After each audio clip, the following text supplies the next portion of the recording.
kulia mic test kwa leo Jumanne ni single kutoka kwa Brown Single akiwa amevaa shavu Chief Benz. Single inaitwa Kamata ndio ambayo umetoka kuisikiza na ndio tumekuwa best nayo leo kwenye show.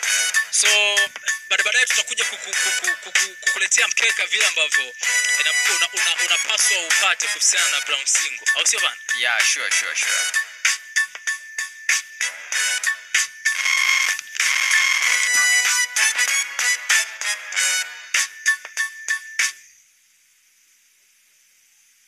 Brown Single, Mr. Single Boy ni msanii wa muziki kutoka hapa Morogoro, Tanzania. Bwana Brown Single ni mwanamuziki wa kizazi kipya, ni msanii ambaye anafanya muziki wa Bongo Flava na muziki mbalimbali pia. Kamata nilikuwa tu ni ngoma ambayo nilikuwa nimeiandika tu, nimeenda kwa producers pale nikamsikilizisha, nikawa nimeweka verse moja nikawa nimeondoka. Lakini pia sikuwa naamini kama unaweza kuwa wimbo mkubwa kiasi hiko au ukawa ni wimbo mkali pia.